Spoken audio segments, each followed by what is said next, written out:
When it comes to online college, Southern New Hampshire University is so good, it's scary. Listen, the facts don't lie.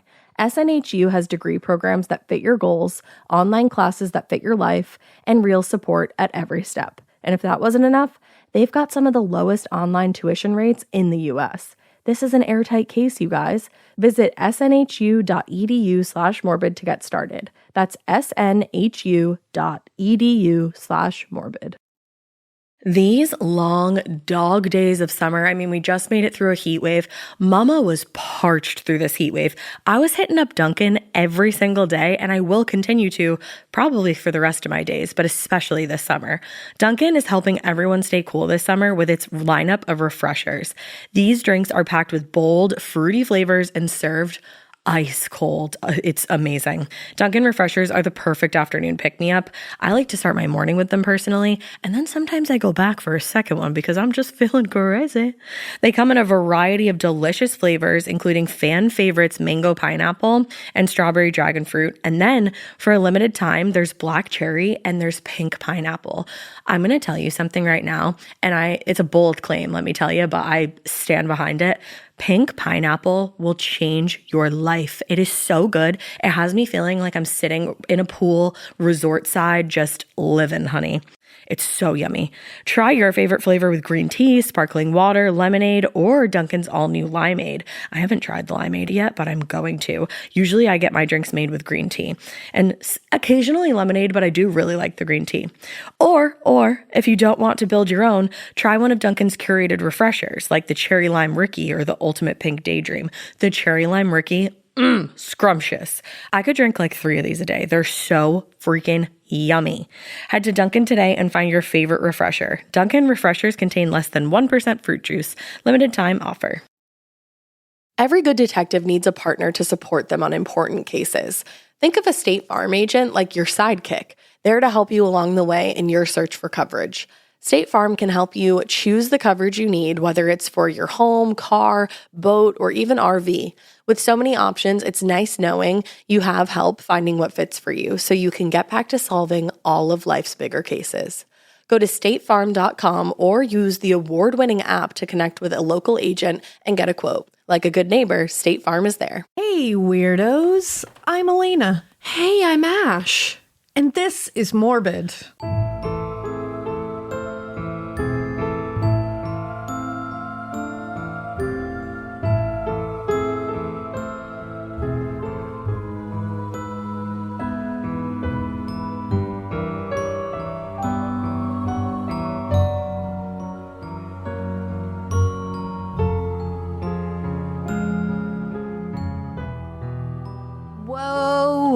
Whoa, what have we here? We have an old-timey case. What? So it's not mine. It is not Ash's. You know who it is. Hi, I'm Alaina. Nice to meet you all. LOL. LOL. Lol. One might say lol even. Lol. So this one is kind of a long time coming.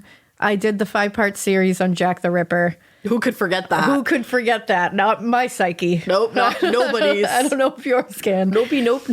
And while I was talking about the different theories and some of the suspects, I mentioned that there was a James Maybrick. And I said, don't worry about it. We'll talk about him. Mm-hmm. And then we didn't. Not yet, at least. Until now. But before we even get into James Maybrick, well, you're so tricky. We're going to talk about James Maybrick today, but we're really going to focus on his wifey, Florence Maybrick. His bae. Because James Maybrick was known as a suspect or like a person of interest by theorists in the Ripper case. We'll get into that in part 2 of this because this is a 2-part episode. But what's even more interesting, in my opinion, is how his wife was completely railroaded into a false conviction. Oh, great. One might say that's interesting. Yeah. In case you couldn't tell, I am fully of the mind and body that Florence Maybrick is innocent. I'm going to give you all the facts because she was accused of poisoning her husband, James Maybrick. And we know a lady does like to poison. And there are some things in her case that you go, Scratch your head a little. But I think what I'm going to be able to prove to you today is that she was kind of a victim of Victorian England society at the time. She made some decisions that kind of cost her freedom in the end because of what society was like back then. Damn. And I think this was more just a morality call. She got convicted of adultery, not murder. A century. Oh. Yeah. A century, I just said. Oh, I thought you said essentially. I didn't even hear that. You could have. I could have let that slip by, but you know. I said you could have just run with it. You know, we've done a lot of recordings today, so we're tripping over our mouths today. Yeah, for real. But yeah, I think in the end, she really got convicted of adultery and not murder. All right, which is what they tried her for. I'll be the judge of that. Yeah, you let me know. Partner. You let me know. So we're going to be talking about James Maybrick, who was a cotton merchant. This is in the late 1800s that this all happened. So there's not a ton known about their childhoods or anything like that. Is kind of the stuff you get is more about their adult lives. Okay. Florence Chandler, which was her maiden name, Chandler, was actually not born in England. She was born in Mobile, Alabama. Okay. In the United States. She was born in 1862. Her father was William George Chandler, and he was a banker in Mobile, Alabama, and was also the mayor at the time, one time. When he died, she was left $1,200 per year, which now is about $35,000 per year. Damn, that's a nice little extra bonus right there. Nice little chunk of change. We love a little $35,000 a month. And what's interesting is that Florence, a lot of times in the newspapers later, was described as like being wealthy right out the gate. And her father was pretty wealthy, but like I think it was overblown a little bit that she was like this aristocrat kind of thing. Okay. Now, when James was 42 years old, James Maybrick, and Florence was 19, they met on a ship. Hot. Quite a big age difference, obviously. Yeah, about like 1800s. I was going to say not uncommon for the time. She could have been like 8.5 and he would have been like, you're pretty. That would have been horrifying. No, that would have been terrible. But she was 19 and they met when they were on their way from New York to England. So they were both going to England. He is actually from England. He's from Liverpool.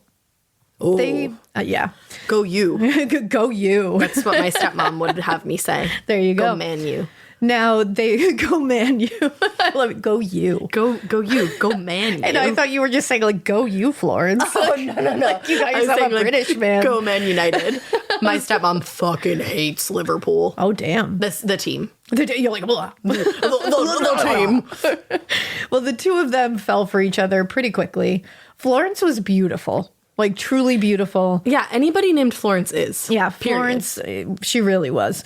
And their relationship progressed very rapidly. It got hot and heavy real quick. They were married within 2 weeks of meeting each other on the ocean liner. I mean, you know, it's very like Titanic. It's very that. It's very that. Love. It's you know. Okay. Ick. There you go. Now, their wedding was on July 27th, 1881, and it was at St. James's Church in London. Do you know what I wonder? Just really. What do you wonder? Gonna go on a tale here. A tale? What? Go on a tale. I'm starting to wonder, and I wish people could tell me about this. So tell me Maybe about they this. can. Maybe I don't have Twitter anymore, so good luck getting into contact with me. But lately, I've been wondering if your wedding, like the astrology season that your wedding is in, for example, theirs would be Cancer season. I wonder if that has any effect on your marriage. Ooh, that's a really good thought. Tell me. Someone Don't ask me because I don't know.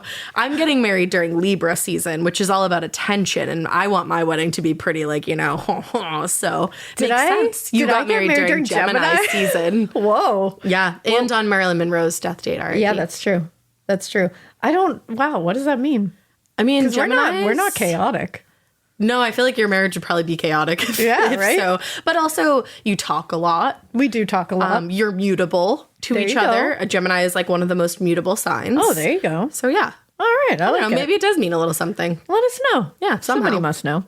Well, either way, They were their married during marriage Cancer season. You know, it was a moment. It was a time. Was it emotional? It was a space. It was pretty emotional. Was it vindictive? Yes. Cancers can be vindictive Actually, if you it piss was them very- off. So boom. Very vindictive. They went back to the United States after getting married, and they lived in Norfolk, Virginia for a little while. Where? Whoa, sorry. Where did they live? Norfolk, Virginia. Where'd they live, Boston girl? I can't say it without a Boston accent. Norfolk, Virginia? Norfolk. I can't say it. I don't know how to say it otherwise. Norfolk. Virginia. It was more Norfolk I know, for but now me. I'm negating that, and I'm just saying Virginia is where they went. Wondering if we went to the pub before this. We did not. Nah, Alaina doesn't even really drink. I really don't. I just have a coffee and a water in front of me. I don't even really drink either. It's true. No. Then, so they lived there for a little while in Virginia, and they went back to England again after a couple of years, where they lived in Liverpool, where James again was from. Their home, it was like a big estate, this beautiful house that still stands. So he had money? He did. He was a cotton merchant, so he had money. Oh, the fabric of our lives got The it. fabric of our lives. So their home was called Battle Crease House. So when your house has a name, You know. that it means something. It was huge. It was full of a big staff. They had everything that you could want in Victorian England at the time. All right. In March 1882, they had a son named James Jr., and in 1886, they had a daughter, Gladys. Gladys. And so again, 2 kids, boy and girl, they're living the dream at that time. Yeah. Now, James, unfortunately, like James Sr., immediately was already having several extramarital affairs. I was just waiting for that Yeah. sentence. Didn't take him long. Didn't Nah, take him long at never all. It does. was like the ink was not dry on the wedding certificate, and he was like, oh, hey, girl. Now, these were not small trysts either. They were years-long affairs. Oh. There are reports that he fathered several children with at least one of these affairs. What a fucking asshole. Yeah, he was a dick. He also was known to be rather ragey. Ragey. He had quite a temper. Was he a drinker? He was a drinker, but he was more into medicinal things. He was more into the chemical. Like opium? He liked medicines with poison in them. For And himself. We'll get into it. Don't worry. Yeah, for himself, which was it was a thing of the time. A lot of medicines of the time had strychnine in it. They had belladonna in it. They had Jesus. arsenic in it. There was cyanide and things. There was like things that you would never in a million fucking years put near your face hole today. Isn't there arsenic in cigarettes, technically? There's arsenic in a ton of stuff. Yeah. But that back then, and we're going to get into it in a second, people were putting it on their face. Damn. Yeah. there was People no- used to put cigarette ashes on their face to get hair color stain off. Oh, really? Like, literally, you would go to the salon in the olden days and they would have like an ashtray? an ashtray, and that's how they would get it Whoa. off. Oh, that's gross. Yeah. I cannot. Well, either way, he had a very addictive personality. Aye. Yeah, it got pretty rough pretty quick. Again, lots of affairs, lots of everything. That was who he was. He also was known to be a bit of a hypochondriac. And it's thought that he may have concocted a lot of illnesses to get certain medications because he was self-prescribing a lot of things. Oh, okay. He had a very nervous stomach. Same. He was always having digestive issues. Probably had to do with the poison. Also, And same. He was a very nervous, anxious man, too. Now, what is sad is that Florence knew about a lot of these affairs, and she didn't feel like she could divorce him because at the time, society very harshly viewed divorce, and especially women. Mm-hmm. So she figured it really would have been worse than just enduring it. And we basically. know what would have happened had she gotten divorced. Like, she basically would have had to go to the streets. Exactly. Or back to Alabama. Yeah.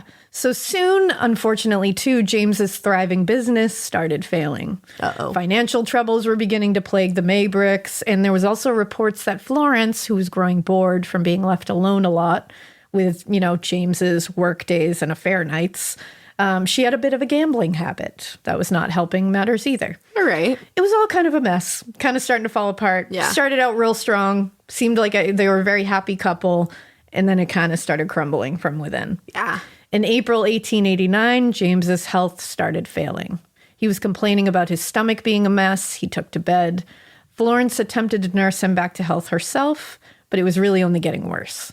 It got so bad that his brothers, Michael and Edward, were telegrammed to come see him at home Oh, man. because they were worried about what to do.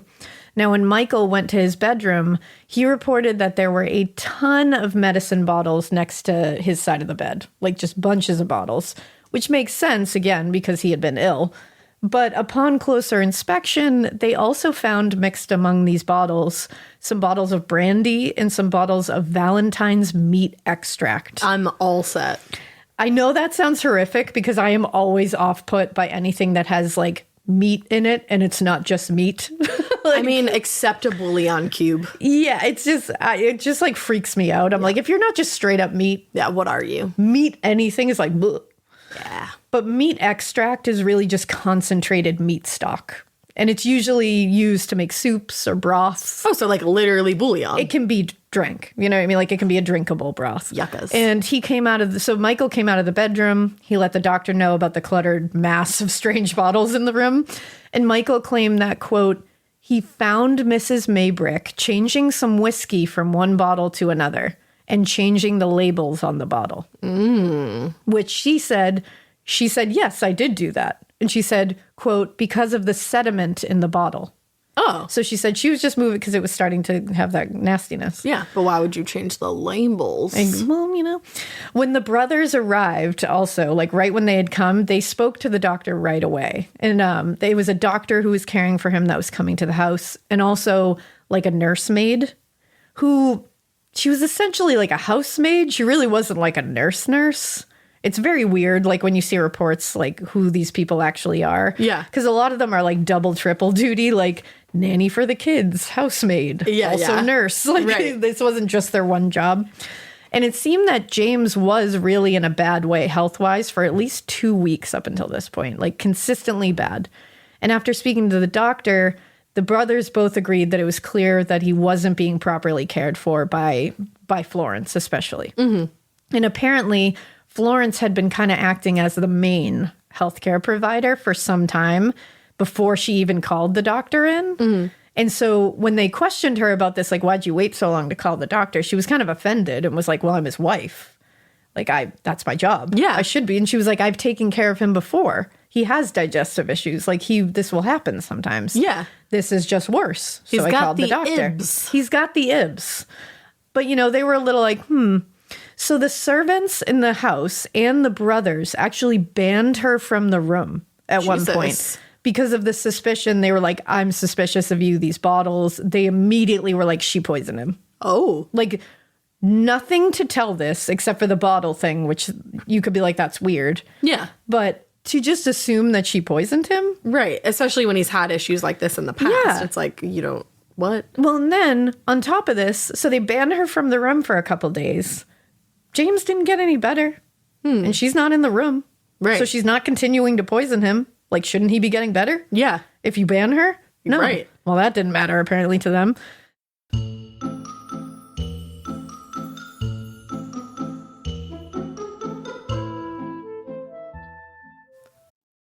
Your home should show off who you are. Now is the time to boldly write the newest chapter in your home story.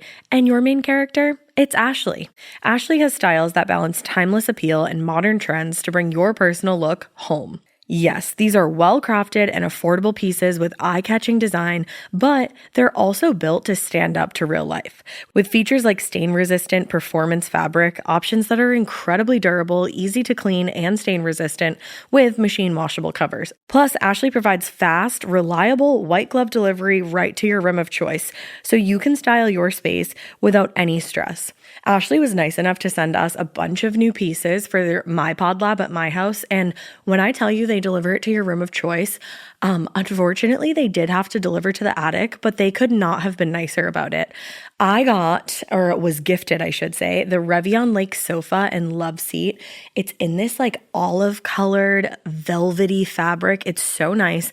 I will say it is so freaking easy to clean because if you know me, you know that I have a white cat and a black cat and then a multicolored cat. The white cat loves to just roll all up on this furniture and leave his hair everywhere, but it's so easy to vacuum. I also got the Maylie coffee table. So I have that, like I said, in my attic, but I'm ready to order another one for my living room because this coffee table is so beautiful. It has this like antique old money vibe to it. I absolutely love it.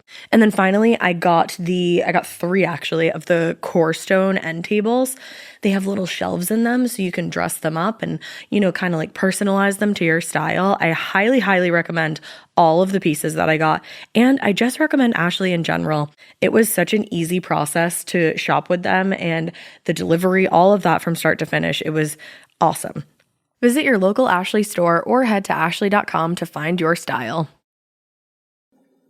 Getting paid twice a month doesn't mean money is scarce. It just feels that way. That feeling makes you do weird stuff, like putting things on a card you didn't need to. Earnin removes that feeling. With Earnin, you can access up to $150 per day of money you've already earned, plus up to $1,000 between paychecks. Standard transfers take 1 to 2 business days with no mandatory fees, and expedited transfers start at $3.99 and cap at $5.99. 5 million people are already on it, and honestly, it's wild it didn't exist sooner.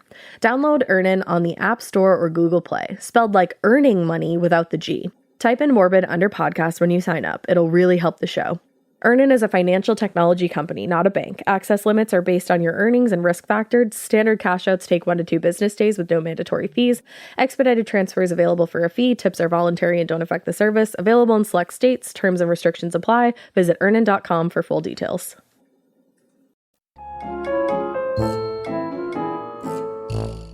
Now, according to James's brothers, they said that it was after seeing the bottle label thing happen that Florence, that James got much worse. So they saw that change of the bottles. They saw the label thing.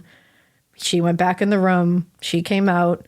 He was getting worse progressively. I mean, maybe it's just because he's drinking brandy while he's sick. Yeah, and he's, again, self-medicating. Right. He's a known self-medicator. Right. So they don't know what he's doing in there. He could be just downing strychnine. We don't know.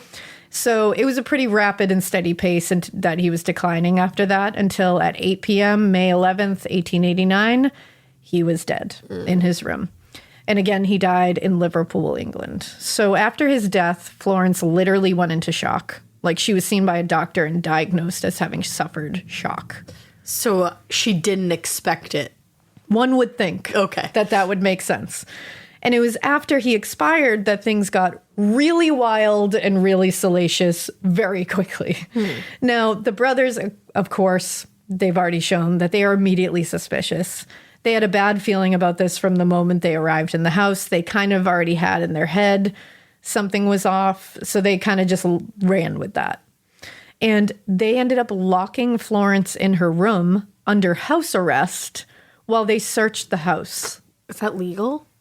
Probably. She was a woman in Victorian England. So because of this impromptu search of the house and the house arrest of Florence, the children's nurse produced something that they believed pointed to poisoning as a possible cause of his death. Mrs. Alice Yap, who was the children's nanny / nurse, I guess, gave Michael some kind of package that she had found in Mrs. Maybrick's trunk. In the box that she found in the trunk, there was a bottle that was labeled arsenic poison. And it said, "For cats," in handwriting on the bottle. I looked this up. I don't know what that is about. Yeah. But again, back then, this shit was like, you use stuff for weird purposes. Right. So I don't think it was like to poison cats. No. Like, I think it was like there was a reason for it. Yeah, like some kind of weird medicine for them or something. But there was also a piece of linen in the package and a handkerchief. Okay. And Alice said that she discovered this package in the trunk when she had gone in there to get clothing to pack for the children after James's death.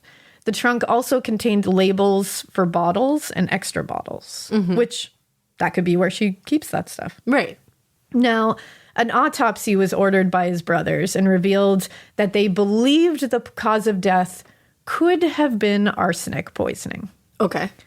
But the arsenic was not in his stomach. Traces were found in his liver and kidneys. And at first you're like, oh, okay, like he's got arsenic in his system. It was somewhere around 20 milligrams, and lethal arsenic is somewhere in the 300 milligram range. So that was like really nothing. So this was nothing, like nothing, not even. I think when they talked to a modern day doctor and chemist about this, he was like, it is trivial, the amount that's in there. Wow. Like that's how he described it.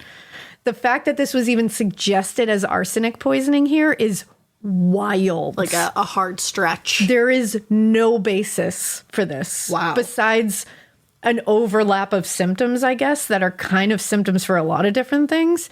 Like symptoms of arsenic poisoning are vomiting, diarrhea, psychosis, excessive salivation, and the skin rash, any number of those things. James was dealing with anxiety symptoms frequently, like all the time. He had a lot of digestive issues. He had a loss of appetite. But again, these symptoms can be from a lot of different things. Yeah, exactly. To just immediately go with arsenic because there were traces in his liver and kidneys, and we're going to get to why that's even more insane to think of, because there could easily be arsenic in his system because he was ingesting arsenic on the regular. But to just go with that right off the bat is like, what are you guys doing? There's no basis for this. But the thing is, with Florence not allowing anyone to really help James, and then that whole bottle debacle, people started questioning what was happening here. And like calling the doctor so late. Exactly. So she was officially arrested May 14th, 1889 on suspicion of poisoning her husband. Man, oh man. Again, not a lot of basis for this at all. No. It's not like she was caught red-handed. She wasn't. This is all very circumstantial, very like, I don't know, it seems like this could be it. But, you know, they're doing their due diligence, I suppose. It looked fishy to more than just Michael and Edward, the brothers. So the medical examiner was like, you know what? This death certificate isn't happening yet. Like, we're not going to do that. He was like, let's pause on this. So this created the need for a coroner's inquest to look further into this. This inquest began May 28th, 1889, and was led by Mr. S. Brighthouse, who was the coroner for Southwest Lancashire. Florence could not appear as a witness at the inquest in person because she was in shock. Oh, man. Like, she was supposed to, but she was literally still dealing with, like, the after effects of shock. So she had to have her attorney, Mr. Pickford, represent her.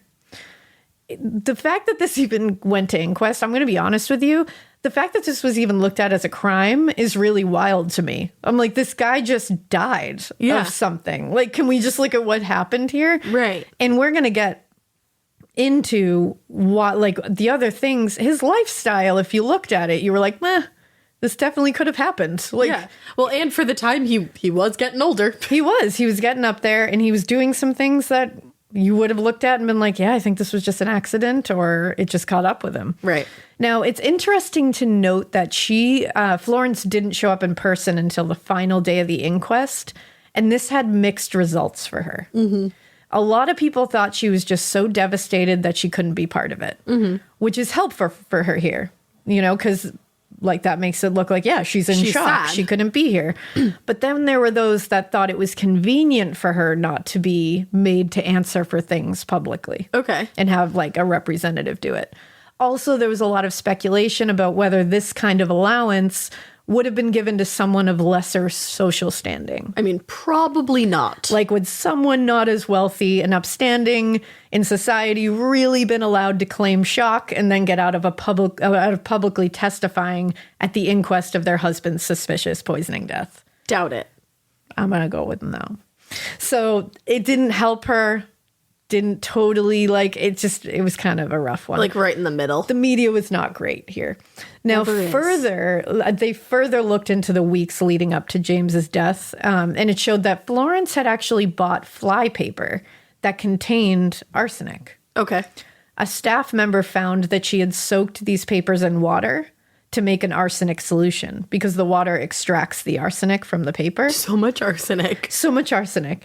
And they had discovered this solution. The staff member had found this solution under a sink in the home days before James's death. Now, hearing that, you're like, weird. Okay, well, how did she do that? What was she extracting? Arsenic? Weird. That's weird. Florence testified, yeah, I did do that. I was making an arsenic face wash for myself. Oh my God. Now, when I first saw that, I was like, no, Florence. Like, really, what are you can't doing? Do better. I was like, that's a bad excuse, but it's not. I looked further into it. It's a thing. They were called arsenic complexion wafers, and they were sold starting in 1890, the year after this whole debacle. But before that, there were thoughts that arsenic fly papers, if you extracted the arsenic out of it, you could use them to lighten your skin, which was ideal at the time, and get rid of freckles, redness, blemishes. Like, damn. They were selling arsenic face wash and arsenic laden everything. They thought this stuff. This was the shit. So this is a very rational thing at the time. This was something that she did do. Her mother even later confirmed that, yes, she used that. Right. Like, that was what she used it for. So we have a backup here. And meanwhile, these women are all doing this thing, and they were selling them to them, saying, and you could see there's like old commercial, like commercial things in newspapers that are like perfectly harmless, like blah, blah, blah. Meanwhile, this stuff would just poison them, like slowly. Yeah, over time. It would also create dark spots on their face, which was completely ironic considering that is what they were using it to fix. Right. But Also, sometimes they would chew on these wafers that they would make. What? And eat arsenic and then die. Yes, that's usually how that will go. And what's crazy is back then, a lot of times these deaths weren't labeled arsenic poisoning. It was just wild. It's like they weren't even... And also, arsenic eating comes back, so remember that. Arsenic eating? Yes, because there's something called an arsenic eater. Okay. Yeah, and we'll get to it, don't worry. Alrighty. Now, Michael, James's brother, was brought in to testify at the inquest, and he was brought in to testify about seeing Florence changing the labels on the bottle. Right. He was asked if he did see her change liquid from one bottle to another, because remember, he initially said... I saw her changing liquid from one bottle to the other and then changing the label. And her whole thing was that like something had like sunk to the bottom. Yeah. And so he said, I did not see her change one or the other, but I saw her with the bottle produced in her hand. She was putting the label on as if she was sticking it on. So now we've walked it back a little bit. She's just label making, sir. She's an organized woman. Yeah. And it's like, so this was indicating that she was making her own concoctions and just labeling them whatever she pleased. Unfortunately, the newspapers in England, Scotland, and Ireland were all sensationally reporting that he had seen her put liquid from one bottle to the next. This was untrue, but someone else may have seen that, so it wasn't entirely out of left field. Somebody does come forward and is like, I saw her do that. Oh, okay. We'll get to that. But the idea is probably already in their head. Exactly. Now, next, we have Alice, the children's nurse. She comes back, Alice Yap. She was called... I like her. Yeah, I don't... Florence's staff were shady motherfuckers. They went for her. Do you think that they didn't like that she was maybe a Yankee? I think that had a lot to do with what's going on here. Yeah. I think it was a big mixture of things going against her. But the children's nurse, Alice, or nanny, was called as a witness to testify at the inquest. And again, although Michael had not seen Florence pour the liquids from one bottle to the next, Alice said she had.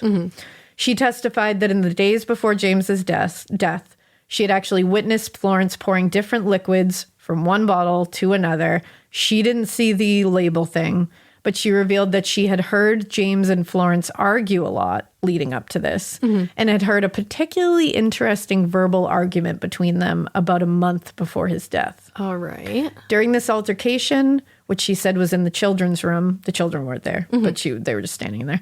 She heard Florence yell, "What a scandal. It will be all over the town tomorrow." And then they left the room, and Alice heard James say, Flory, I never thought it would come to this. If you once cross this threshold, you shall never enter the house again. Which, I'd be like, you're cheating on me, asshole. Yeah. Now, what could this fight have been about, you ask? Cheating. There have been several fights. A lot of the members of the Maybrick staff in the household were also brought up on the stand during the inquest, and they all had similar tales of fights and arguments between James and Florence, especially in the weeks leading up to this strange death. It was again Alice who really blew the lid off this question of what the fight could have been about. She said that in the days before James died, Florence had given her a letter to take to the post office, and she wanted her to mail it out. It was an envelope that was addressed to A. Brierly, Esquire. She obviously wasn't going to open a sealed letter, but luckily for her, very conveniently for her, children are a wreck, and one of the children conveniently dropped the letter into a mud puddle. Oh, no. So Alice was like, oh, no, I guess I should just open this and put it in a new envelope. Oh, God. Because luckily the envelope was the only thing wet and dirty from the mud, and it didn't seep into the letter part at all. How convenient. Yeah.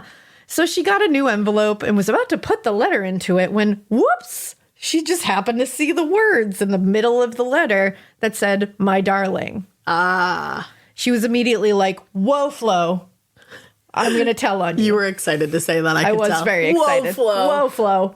So she handed that letter over to James's brother, Edward, instead of mailing it like she had been instructed. Who do you work for?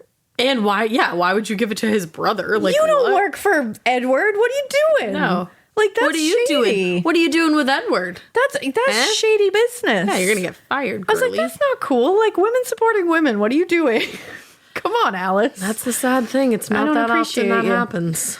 I thought it was real. And also, it's like James is having all these affairs and you're going to sell Florence out? Yeah, because men can do whatever the fuck they want. Like, Alice, I'm disappointed in you. I'm disappointed in Alice as Nobody well. should be having affairs, but it's like, come on, man. Like, James has been literally fathering children with other women. Can you give her a minute? Yeah, like, just let her say my darling to someone. Yeah, Jesus. let her just live a little. Now, I hope, again, like, I hope you would have paid her the same courtesy had you found a letter that James had written to some woman. She would not but have.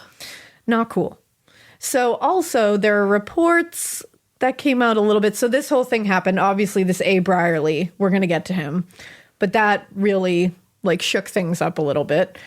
And there were also these reports that were never confirmed, but they didn't help her out, that Florence and Edward, the brother, could have had a little thing. But wasn't he the one to say that he saw her flip and flop in the bottles? Yeah, that was Michael. Oh, the other brother. That was the other brother. Okay. But either way, it's like, I don't know. That was never proven, though. All of it is very scandalous. None of this is helping her out because even though this does not make her a murderer in the jury's eyes right now. She's not looking trustworthy. Exactly. And at this time, you might as well be a murderer. People just loved a hot goss back then. And again, remember, James was having several affairs and fathering children with other women. So, like, hypocrisy. Now, this letter was brought into the inquest as evidence, and it was read out loud in its entirety. When the whole letter was read, it was very clearly indicating that something romantic was happening between A. Brierly and Florence. Alrighty. It was printed in full in the Sheffield and Rotterdam paper on May 29th, 1889. This is the letter. I'm going to read it to you. You tell me if they were doing the damn thing. Okay. Spoiler alert, they were. They were? Yeah. Dearest, right off the bat, your letter under cover came to hand just after I had been to you on Monday. I did not expect to hear from you so soon and had delayed in giving the necessary instructions. Since my return, I have been nursing all day and night. He is sick unto death. She had italicized and underlined those words. Yikes. The doctors held a consultation yesterday, and now all depends on how his strength will hold out. Both my brother-in-laws are here, and we are terribly anxious. I cannot answer your letter fully today, my darling. There was the my darling. But I relieve your mind of all fear of discovery. M has been delirious since Sunday, and I know now that he is perfectly ignorant of everything, even to the name of the street, and also that he has not been making any inquiries whatsoever. The tale he told me was a pure fabrication, only intended to frighten the truth out of me. In fact, he believes my statement, although he will not admit it. You need not, therefore, go abroad on this account, dearest. Out in any case, do not leave me until I see you once again. You must feel that those 2 letters of mine were written under circumstances which must ever excuse their injustice in your eyes. Do you suppose I should act as if I am doing, Do you suppose I should act as I am doing if I really thought and meant what I inferred then? Sorry, it's hard to read some of these. Yeah, Old English. If you wish to write me about anything, do so now, as all the letters pass through my hands at present. Excuse this scrawl, my own darling, but I dare not leave the room for a moment, and I don't know when I shall be able to write to you again. In haste, yours ever, Flory. So obviously they're having an affair. Yeah, for sure. I feel it's important to at least point out some of the things that likely made the jury quirk a brow. Yeah. These things are speculative, but unfortunately they probably worked to really get the jury going here. Obviously, the clear affair. She's a woman in Victorian England, so that's immediately going against her. Hard no. The italicized and underlined words, he is sick unto death, like she is saying, hey, it's working, without saying it. Yep. It's the fact that he is sick unto death comes directly after her saying she is nursing him day and night. Then she says she cannot answer your letter fully today, but she wants to relieve him of worrying about James discovering their affair. She says she is relieving his mind of all fear of discovery. This could be used to look like she is saying, hey, he's going to be dead, so don't worry. It does sound that way. Which may be what she was saying, but that doesn't mean she was killing him either. It could have been her being like, he's dying, so I don't think he's going to discover us. Yeah. It could also be looked at as discovery of what? Discovery that you two have murdered him or planned to murder him? Well, probably the affair. Exactly. But this could easily. Yes. Salacious. And the jury did look at it as discovery of murder. I'm sure they not did. discovery of affair. People were also so fucking bored back then. Yeah. She says, don't worry at all because he is perfectly ignorant to everything. That's quickly proven to not be true. Yup. When the staff starts testifying at the inquest, then she goes further to say he's delirious, so it's cool. It's all kind of shady and cold sounding. Like, he's delirious. Like, no, you know, like, whatever. He's also going to die soon. Yeah, like, ugh. So, again, this could easily be all about the affair and have nothing to do with a poisoning or if you really look at it with different eyes, if we're looking at it like both ways, like a jury in Victorian England would look at it, they're pulling, and they're very much going like the defense is really, or excuse me, the prosecution is very much going with, she's a murderess. They're going to point to these things and be like, look, that could mean that. And you're like, it could. Yeah. But can you prove it beyond a reasonable doubt? The answer is no.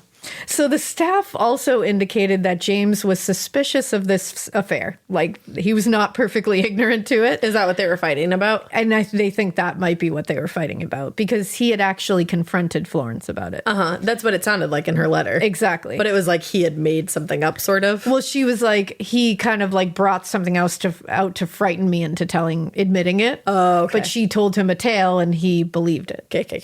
So they also later presented a letter that was found in Florence's dressing table drawer the day after James had died. Girl, you gotta burn your letters. And it was a letter from A.B.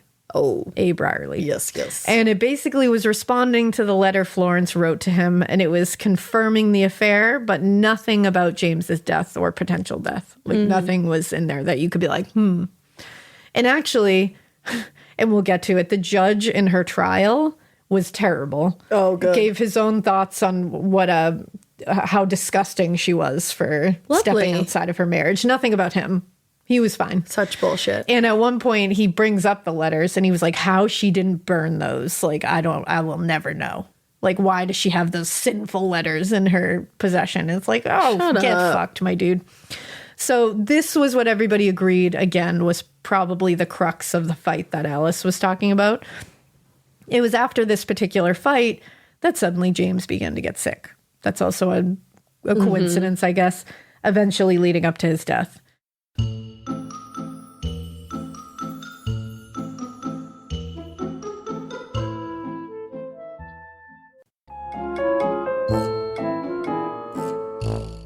Now, during the inquest, Alice was then asked if she had ever seen or known James being sick before this argument. Like, was he a sickly man? Yeah. And the answer is yes. Alice said he was in fine health before this. Not true, And his Alice. illness seemed to happen out of nowhere and just get worse and worse. That's not true.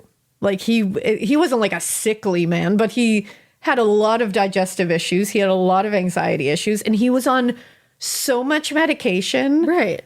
That they found upwards of like 20 plus prescriptions and bottles of medicines like in his room. How did he write his own prescriptions? Because back then it was totally different. He could like just get these things and self-medicate. Oh, okay. Now, Alice said that she was very worried about James and told Florence that since it was not getting better for at least 2 weeks, that they should inform the doctors. So Alice is like, I was the one. Yeah. It sounds like Alice had the hots for him. Yeah, I was like, are you okay, Alice? Like maybe that happened. Yeah.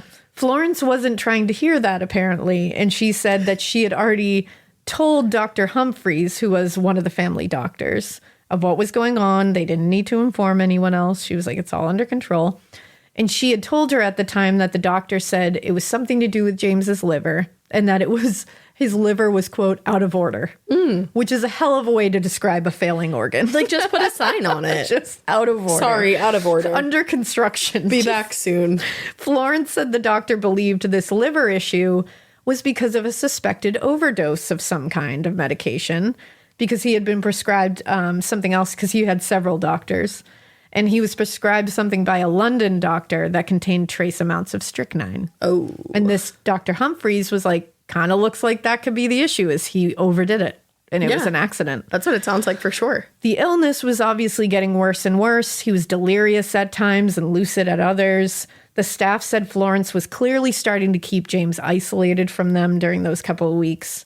And their claim was, well, it wasn't to keep us safe from illness. Like, it was just for her to be able to do her wicked things. You're like, how do you know? Now, she insisted apparently on being the only one to bring him everything to eat, give him his medicine. But, like, she's his wife. Like, and she's also, like, clearly in her letter worried that he's going to die soon.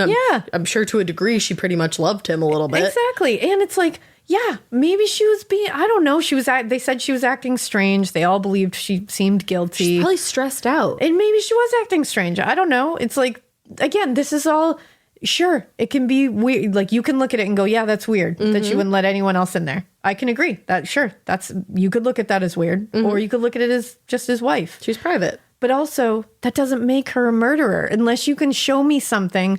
Unless you can show me that this guy died of arsenic poisoning, show me that first. We haven't even gotten the building block of murder yet. We don't even know what this fucker died of. The building block of murder. We don't even know if he was poisoned. Like, we're working off of nothing. Okay, let's have some real talk, just one-on-one for a second. I know you know this feeling. You start your period and the only pad that you have available is uncomfortable. It's like crunchy and weird. We can literally start our car from our phones, but we're still settling for crunchy, uncomfortable pads. Girl, listen, when you're looking for softness and protection, Kotex has you covered. They are changing the game with a completely redesigned lineup of pads and liners that are designed around what women actually want, like Kotex Bamboo. Kotex Bamboo has a 100% bamboo-derived viscose top layer that provides ultra-soft protection, which means you don't have to worry about feeling itchy or uncomfortable. It's like the worst feeling ever. It's gentle on the skin and it's made without fragrance too. Check out Kotex.com for more details on the new and exciting launch of Kotex Bamboo, available in regular, heavy, overnight, and daily liners. Every flow covered. Now available at retailers nationwide. The Sherwin-Williams summer sale is here. Get 30% off select paints and stains or 35% off their newest product, Emerald Symmetry, July 17th through the 27th. Whether you're looking to refresh your interior or your exterior, they've got the colors to bring your vision to life. And with delivery, getting everything to your door is easier than ever. Shop online or visit your neighborhood Sherwin-Williams store. Retail sales only. Some exclusions apply. See store for details. Delivery available on qualifying orders. Here. Do we ever find out? That's the thing. They don't have a specific thing. They can never pinpoint. So we worked off of nothing here and said he was poisoned. Right. That's not fair. It's wild. Now, another one of the nurses and this was one of James's specific nurses, Susan Wilson. She said she heard Florence and James talking right before he died. And she distinctly heard him say, and his nickname for her was Bunny. Oh, Bunny, how could you do it? I did not think it of you. And Florence said, you silly old darling, don't bother your head about anything. Which was probably the affair. Which also, I don't know, that sounds like kind of a Precious fight to me. Yeah. Oh, Bunny, I didn't think you could do it. And it's like, oh, you silly old darling, don't worry about it. I'm like, that's adorable. Yeah. I don't know what they're talking about, but like, sounds pretty Precious to me. And like, do you really think he was like, oh, Bunny, I didn't think you could poison me, and like didn't say it to anybody else? Like, hey, I think she might be poisoning me. Like, just, oh, Bunny, I didn't think that you would pour arsenic down my throat. Gee whiz, I never thought you'd do me so dirty. Like what? Like what? Yeah, exactly. It's wild. Yeah, so, like what? Also, I'm like, okay, staff here. I'm like, you're just all like at the door just listening to the conversation. Was he good looking? No. Oh, okay. Not, I mean, in Victorian England, like back then, maybe he was, and he was rich, so there's that. I'm like, it sounds like a lot of you have the hots for this. Yeah, mom. I don't know. Now, Mrs. C.E. Samuelson, who was a friend of the Maybricks, was on the stand. She said she had been with them a bit over a month earlier on March 29th, and they all had dinner with a friend, Alfred Briefly. Oh. Briefly. That's awkward. This was at the Palace Hotel in Southport. Apparently, A. Briefly had been a business associate of James Maybrick's. Oh, shit. The plot thickens. Yeah. Okay, Grace and Frankie. And the Maybricks had gotten into a heated argument that evening. And it occurred after Florence insisted on escorting Mr. Briefly out to his car. Yeah, that'll do it, Flo. Now, Mrs. Samuelson testified that Florence was very angry, clearly enraged at how James had spoken to her in front of everybody. And she had said to Mrs. Samuelson, I will give it to him hot and heavy for speaking to me like that in public. Oh. Clearly he was suspicious of them. And Florence's claim that he was perfectly ignorant to the affair was seemingly bullshit. Yeah, not so. He definitely knew. Now, interestingly, a slew of staff members from a hotel, not the Palace Hotel, but another one, were brought into the inquest because they all testified that they had all booked a married couple named Mr. and Mrs. Maybrick in for many stays at the hotel at the end of March that year. This was when the Alfred Briefly fight really ramped up. And they had come to stay several times. This seemed strange to everyone because they were like, why would they stay in a hotel? They have a home. Right. Like what? So they asked one of the employees on the stand, an Alfred Schweezel, which what a name. I love saying that name, Schweezel. Schweezel. They asked him, he was a waiter at the hotel, and they asked him to identify who Mr. and Mrs. Maybrick were. And he said, sure. And he said, Mrs. Maybrick. It was Florence Maybrick. And then he said, and Mr. Maybrick. And he showed Alfred Briefly as Mr. Maybrick. Apparently, according to the Maybrick mystery, which I will link in our show notes, it said, quote, a storm of hisses and groans from the spectators followed in court. Uh-oh. Which, okay, everyone, did you do the same thing when you found out that he had a decades-long affair and fathered several children with other mistresses? Like, did you also groan and hiss? No, they probably turned a blind eye to that. Yeah, because, and also, did you do that when you heard that? Oh, no, you didn't, because that wasn't allowed to be shared in court. Oh, okay. So shut up, court. Shut up, court. Shut up, court. So a few days later, the inquest continued on June 5th, 1889. We're approaching Gemini season. We sure are. And it's getting chaotic. It's getting real chaotic. This time they brought in a few doctors to talk about what was going on here. Dr. Richard Hopper, who was James's primary physician in London, was put on the stand. And he said in the past he had treated James for like fairly minor and common ailments, like what he called deranged digestion and nervous disorders. I wish that my fucking, what a gastroenterologist would have said that I had a deranged digestive also, system. deranged digestion is a great band name, and I call it. Okay.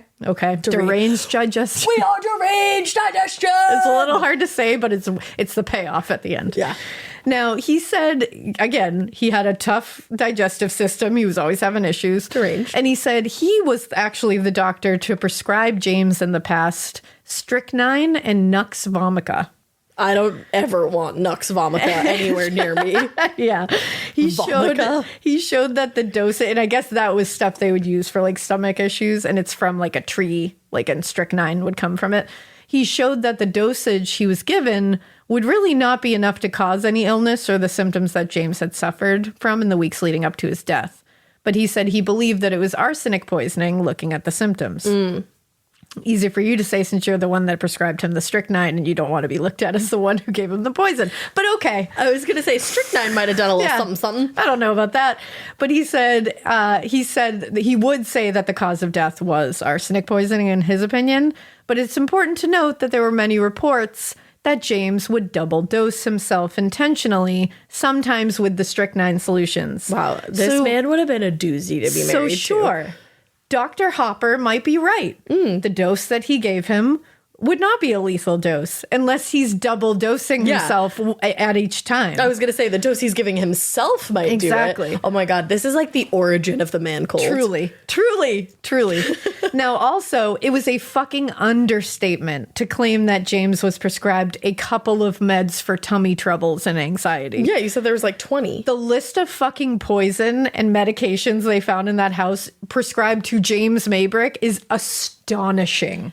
The man was literally a walking, breathing prescription. Yikes. He is not an organic being anymore. He is a pharmacological creation. He is an RX. Is an RX. On this show, Murder, Mystery, and My Family on the BBC, it's really interesting. I love the BBC. They consulted a chemist who said on the list of dozens and dozens of meds they found in this home, at least half of them contained lethal components. Damn. So, like, are we really pretending that he couldn't have done this to himself? Yeah. And if he's double dosing himself with everything too, like if he's going to double dose himself with one of these medications, he's going to do it with all or most of them. And like matching and all that. Like, you're not a doctor. Now, dude. they asked Dr. Hopper too, about the marriage, if he knew anything about the state of their marriage. And he said from what he had seen, they seemed to be fairly content with each other. But he said things had changed that year in particular. And he said on March 13th that year, right before James got sick, Florence went to him because she had a black eye. And she said when she went there for treatment for the black eye, she said she was planning to separate from James. Oh. So this was clearly from James. He said he saw a real, quote unquote, repugnance for her husband from her for quite some time after that. And he also had knowledge of that fight they had while dining with A briefly there. They're going to testify that she had a repugnance to her husband after she was either punched or hit in the face so hard that her eye became black. Yeah. It's now known that James Maybrick physically abused Florence. Yeah, and if you're going to punch somebody in the face like that, it's probably not the first time you've literally punched her in the face to give her a black eye. Yeah. Now, other doctors were brought on the stand to also testify to the findings after James's death, and some of them agreed arsenic poisoning could have been the likely cause, but others said they didn't think there was enough evidence to suggest that at all. So there was very conflicting things. Sounds like it. The final day of the inquest was the only day that Florence came in person, like I said, and the Daily News on June 7th reported a truly over-the-top account of Florence's appearance. It said, quote, Her appearance evokes sudden and intense emotion. Was it possible that the lady, small in figure, neatly attired in deep mourning, her fair and well-rounded face, that is the lower half of it, for its upper part was hidden behind a thick veil, showing in pale relief against the somber hue of her attire, could really be could really be guilty of the crime laid to her charge? So they're like, she's so pretty. Could she really have done this? Did she do it? It's like, she's so fucking pretty. Could she really have done that? And it's like, I don't know, Daily News. Like, Jesus. Yeah, they're like, I don't think that has anything to do with it. Can we not just point to the fact that, like, she's pretty? Like, maybe be like, wow, there's literally, like, zero physical evidence to show she did this. Right. Could she really have done this? They're like, guys, she's pretty. There's really not even just, like, physical evidence. Yeah. There's no fucking circumstantial evidence, really. There's, like, a little with the letter and everything like that. But and the only thing that they were doing was basically going on she's having an affair. So she's going to kill him so she can continue her affair. But it's like, bitch, she was having her affair. She wasn't worried about it. Well, no, so he was having many affairs. Yeah. So was he going to kill her? Yeah. Everybody having an affair is just going to kill the other person? Just going to kill each other. So the jury deliberated for 30 minutes and then came forward and said that the jury, quote, unanimously believed the death resulted from an administration of an arrogant poison. And they believe it was intentionally administered by Florence Maybrick with the intention of murdering her husband. Not a humble poison. No. An arrogant one. Not a humble one. No. Now it was going to go to trial because that was just the inquest. We weren't even at trial yet. That was just the inquiry. Oh, the inquiry. It's the inquest. Now, the trial began on July 31st, 1889, at St. George's Hall in Liverpool. Florence was part of this trial and there in person because she was like through the whole beginning of it. Mm-hmm. So it was a different vibe, even though they were presenting the same ideas over again. They believed the Maybrick's marriage was horrible and falling apart. There was speculation that he had physically abused Florence. Florence was having an affair and she had used the arsenic flypapers to poison him to get rid of him. That was the crux of everything. Mm-hmm. The trial was the place to be. Like, everyone came. It was packed with people just wanting to see Florence. Was it at the Old Bailey? At the Old Bailey. No, it was at St. George's Hall. Oh. Now, she maintained her innocence throughout. She always had. She never wavered on that. I did not do this. And said if there was arsenic in his system, then it was because he had dosed himself, which he was known to do.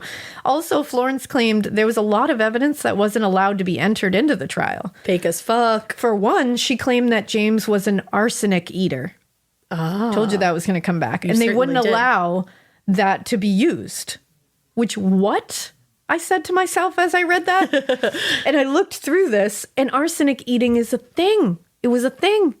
So it began, when I looked into this, it began way before this case, and it was in a part of Lower Austria that it began.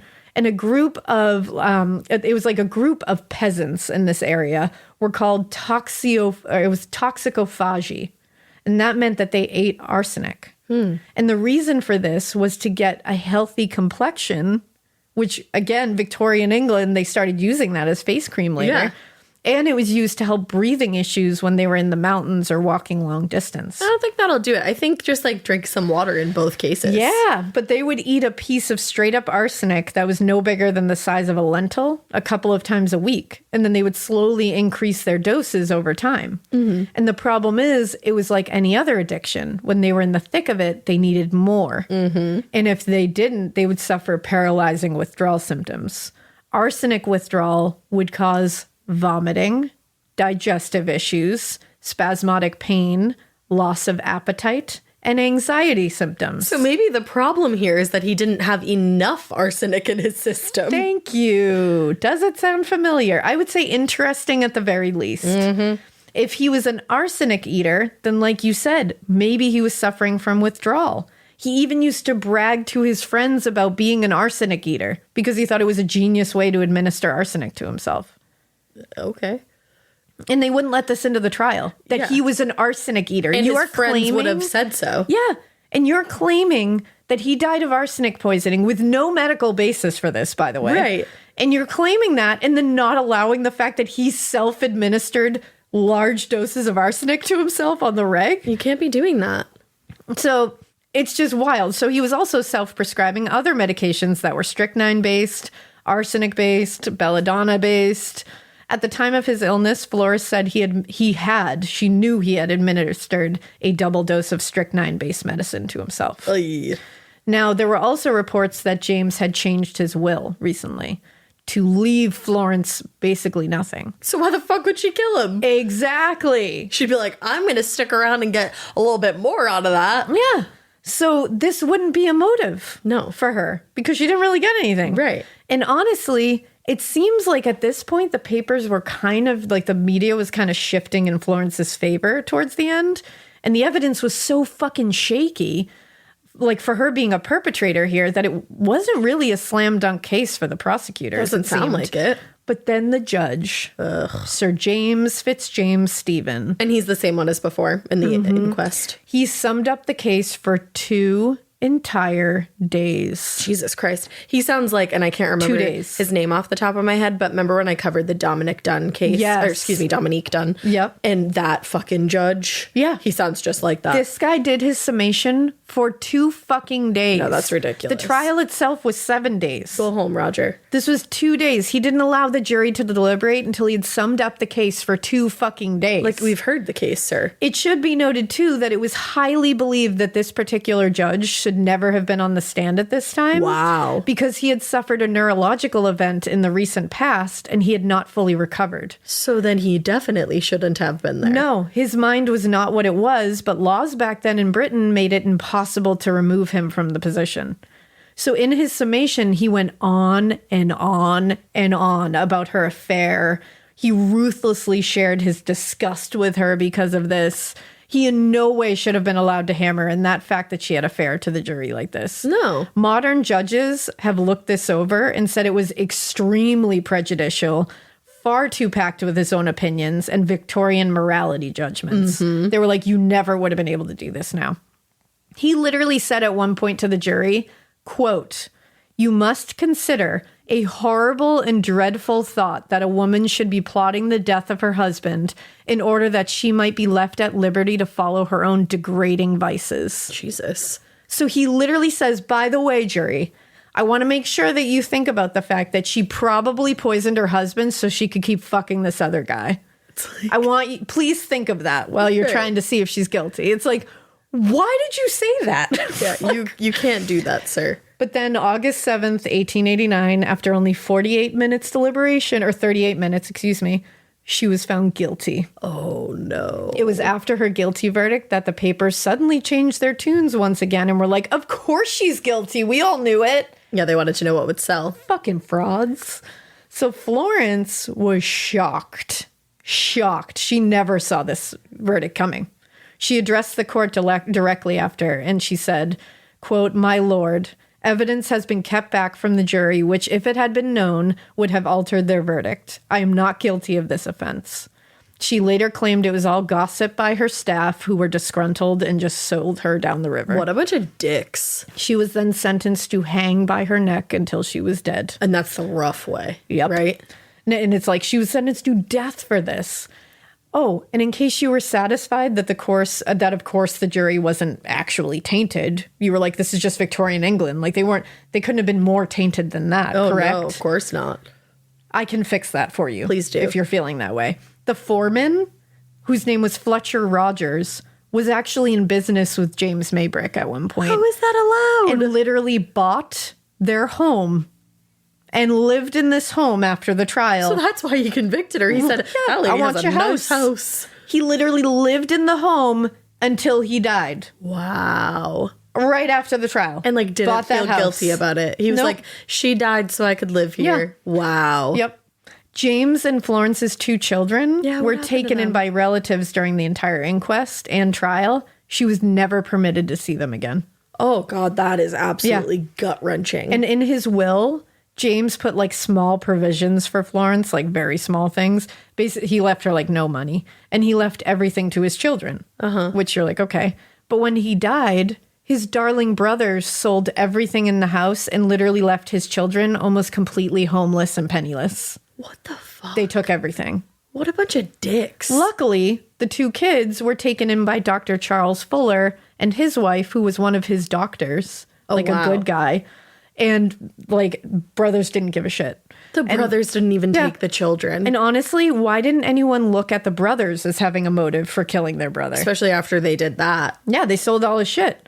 Also, Florence apparently petitioned authorities from prison to make sure her children stayed in the care of the Fullers. Yeah. Because she believed they were kind and loving guardians. And she was being told, like, updated about the kids. And she was like, they are thriving. Mm-hmm. They're thriving in school. They're happy. Can you imagine you're sentenced to death and then you have to figure out, like, where your kids are? Yeah. And she was correct. All this was true. They were thriving.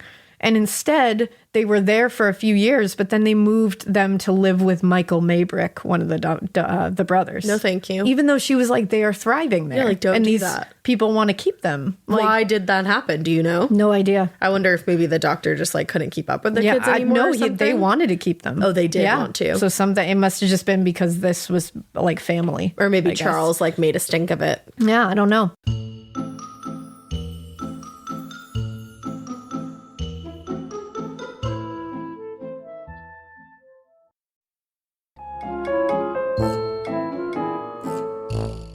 Now, in 1911, this is like a sad coincidence. Oh, no. In 1911, James Maybrick Jr., when he was 29 years old, he died by accidental cyanide poisoning. Oh, wow. Now, he was working in a gold mine, and it was in the United States, actually.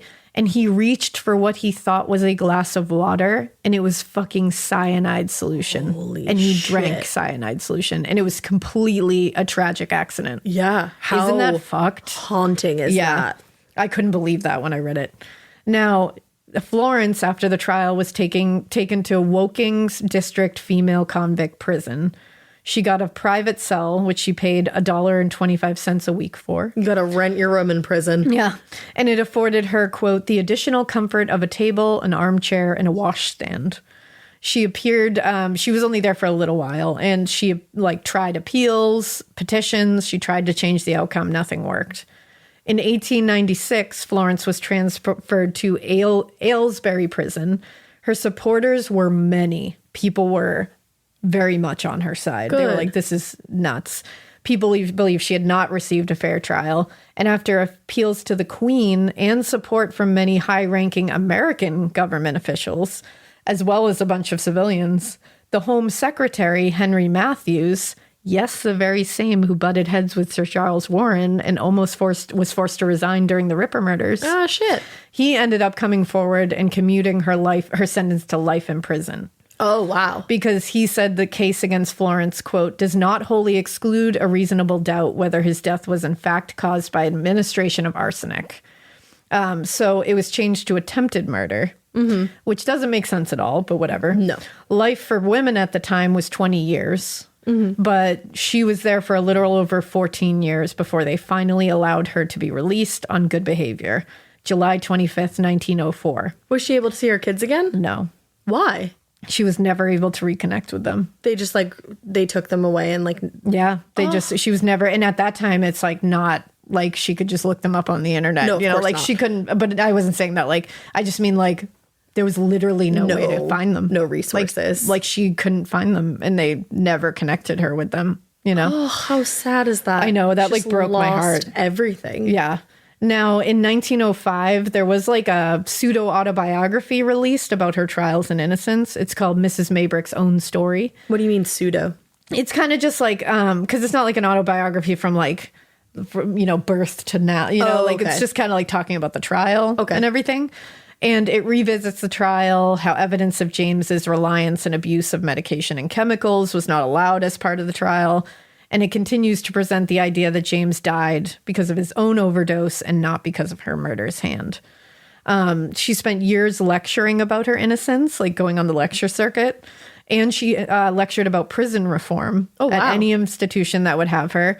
She ended up moving back to the United States, where she was originally from, in 1908.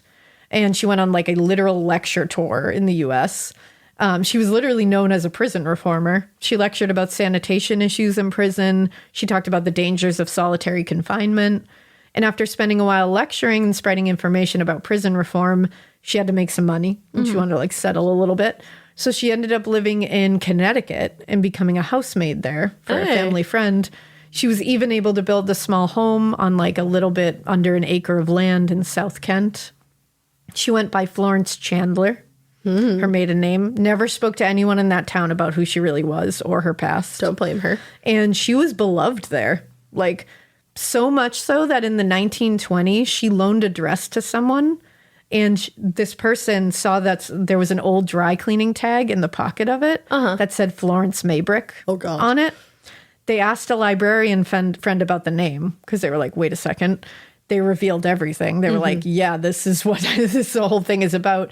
This friend loved her so much that they told their family, and the family was like, we're never going to reveal who she is. Like, let's never speak about this again. They did not reveal who she was until she had died. Wow. That's how much people believe that she was innocent. They were like, we're not going to like fuck with her. Like we're going to keep her secret. Now, people also took care of her. She was a recluse for some years and was scared people would figure out who she was and like judge her. But no, boys from the local school in South Kent would bring her firewood during the winter. Neighbors helped her when she was sick. They would bring her food. Like, she had a community of people that really cared about her. I'm so happy that she got out because I don't think she did it. No, I don't either. And in 1927, she did make what they said was like a secret trip to England. And she gave one final interview where she did talk about A briefly. Okay. And she said she was sure that he would wait for her and they would be together, but he didn't. What a dick.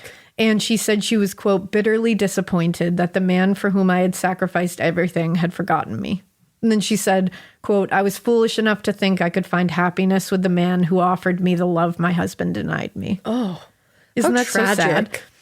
She died in her home in October of 1941. She was like in her 70s. Wow. Yeah. It's so crazy when you 41. talk about like, we're like 1890 and then it's like 1940. You're like, that's like thousands of years apart. It feels so far. No, it's not. It's really not. Wow. And here's the thing. I, again, believe this wasn't even a crime. No, I don't think think it was so an either. accidental overdose because he was careless with his health and the poisons he was injecting, consuming, ingesting. Yeah. I think this And is a paranoid. tragic overdose that got turned into murder because she was seen as, the worst thing ever floozy. to Victorian era England. I think they had a shitty marriage.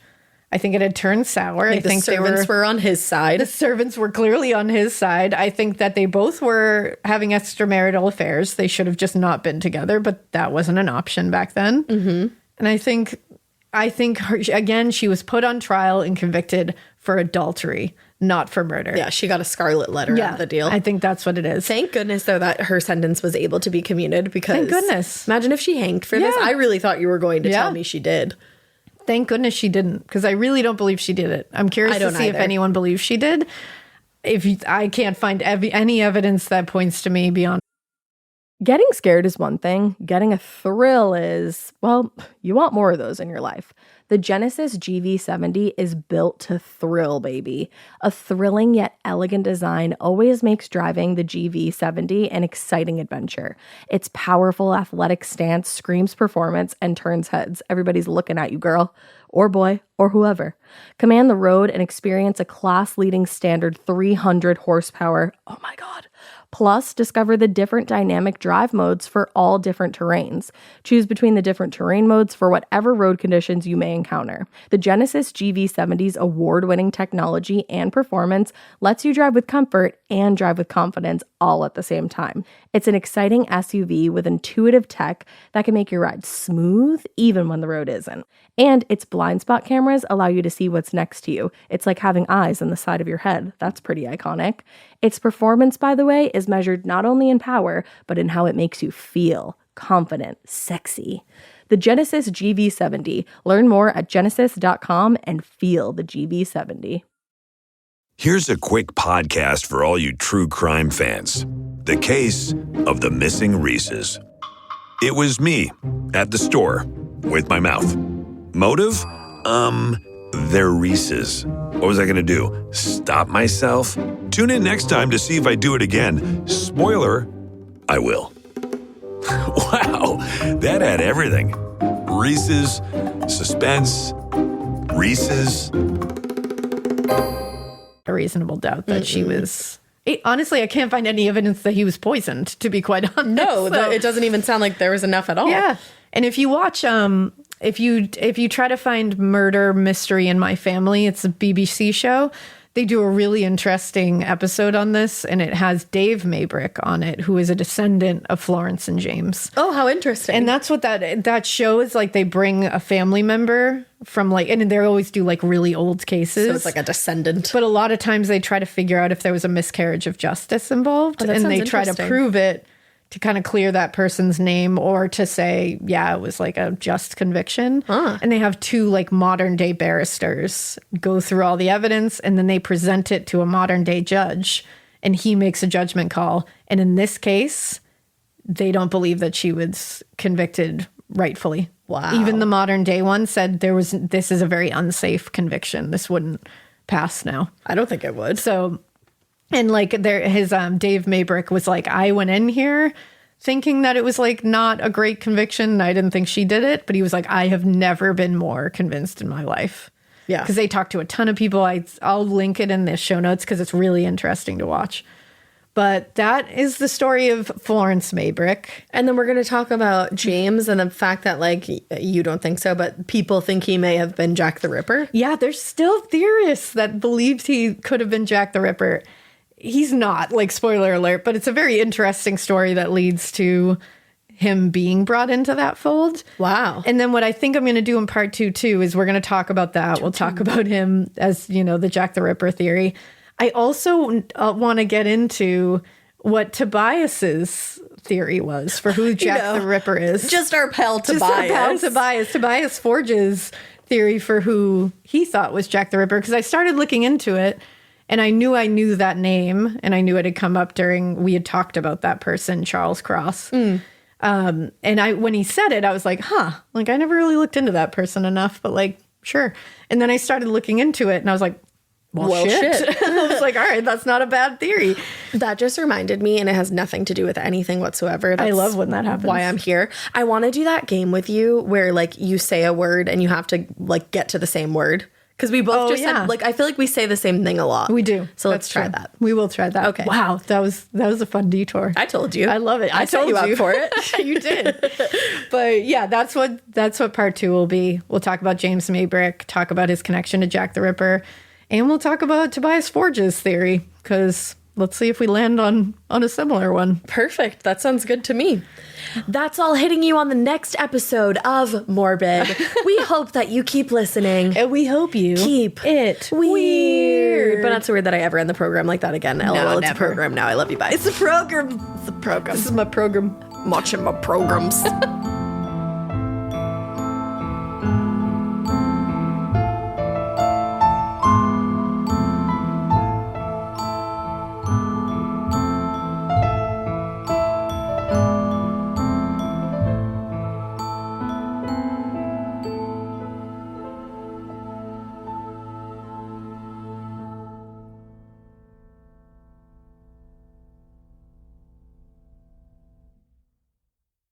I like things my way, my coffee, my schedule, and my treatment.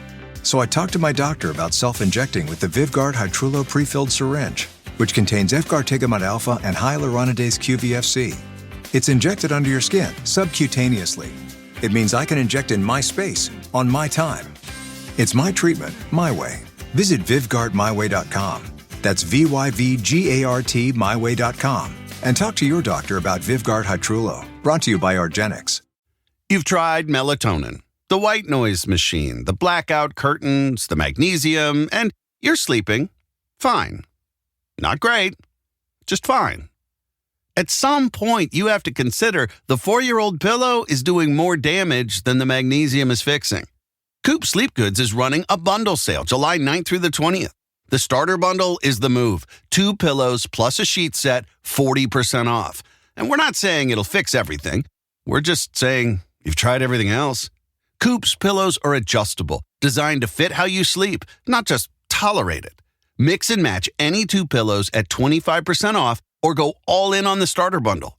One real upgrade beats 6 mediocre ones. Head to coopsleepgoods.com/comedy. That's COOP sleepgoods.com/comedy for 40% off the starter bundle and 25% off all other bundles.